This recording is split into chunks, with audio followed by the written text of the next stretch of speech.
There should be plenty of room over here to launch the vehicle. I hope you know what you're doing. I'm not all that comfortable being away from the buildings. We have no idea what's out here in this field. There could be wild animals out here for all we know. Nonsense. We're not that far from civilization. You want to have enough room for the launch, don't you? Yes, of course, but there's no progress in science without a little risk. Here, take the end of the tape measure. Okay, but let's not waste time. Science is risky enough without the wild animals complicating things. Okay, you set up there and I'll set up downrange in the most likely landing zone. Now remember, keep the vehicle horizontal at takeoff. Horizontal. Got it. And remember to keep the launch speed moderate. Professor Grenston. Remember that excessive speed changes the aerodynamics of these. Susan. What? Something is out there. I think you're hearing things. No, I'm sure I heard something. We should go back. We haven't tested our vehicle yet. Okay. I think we are set to go. Launch the vehicle on my mark. Well, alright, but just one flight. 3, 2, 1. Wait a minute. There's something out there. I know it. Alright. Where is it? Behind you. Alright, you wild animal.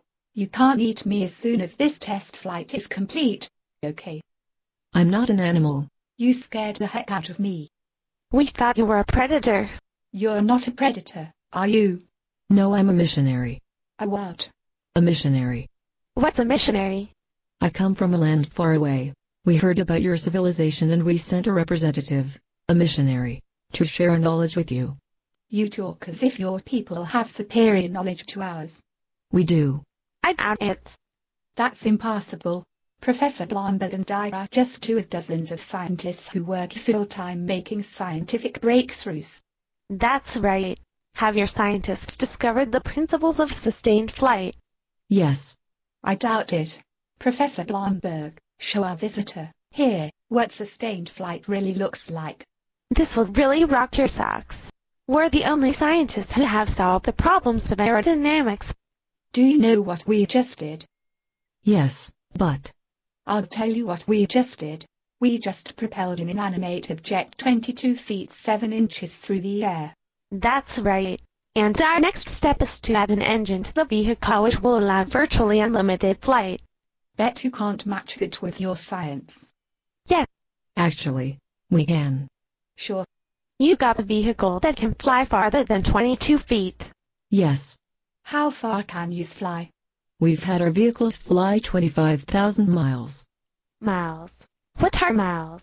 A mile is 5,280 feet. That's impossible. There's no tape measure that long. You're making that up. No, it's true. Nobody can throw a vehicle that far. Nobody. Our vehicles have engines. Engines. More than one engine. Yes, with motor refueling. That's impossible. That means you'd have to have a second vehicle to refuel the first vehicle. That's our technology. That's impossible. Impossible. How do you get the 2 vehicles to meet up in the air? No way they could find one another. We have a technology called vision. Vision. Vision. Never heard of it. It allows your brain to make an image of the objects they can touch. Impossible. How do you do that? Through our eyes. You mean eyes like our eyes? Yes. That's impossible. Our scientists tell us that eyes have no function in a human being. Oh, but they have a function. The purpose of your eyes is to sense things out of your reach and send an image of them to your brains. That's not the purpose of mine. Mine neither. Mine are worthless. I think you're making up this whole story. I don't believe a word of it. Me either. If I can't feel it or taste it or smell it or hear it, it doesn't exist. No way. I suppose you're going to try to convince us that you can sense things that are too far away to feel and hear and smell. Of course. That's how I got here. How? I flew. You flew? Yes. Your whole body rode on a vehicle and the vehicle actually left the ground. Yes. Impossible. She's right. Unless your scientists have perfected a way to take off and fly at really slow speeds. Their vehicles go too fast to feel your way along. How do you avoid bumping into things? It's the new technology I was talking about. You mean this technology you call vision? Vision. That's correct. An image of things in your mind. That's right. You know, there are some things you can know that are beyond your four senses. In your dreams. You don't believe me. This vision thing sounds more like science fiction than science. I'm a scientist. Science is limited to what a person can't measure with the four senses. If you can't measure it or observe it with the four senses, it's not science. Well, I tried. Good thing I didn't tell them about landing on the moon. I can see them now saying moon. What moon? There's no such thing as a moon. Based on a play by Bob Snook, Conditions for Use. Do not sell any part of this script, even if you rewrite it. Pay no royalties, even if you make money from the performance. You may reproduce and distribute this freely, but all copies must contain this statement.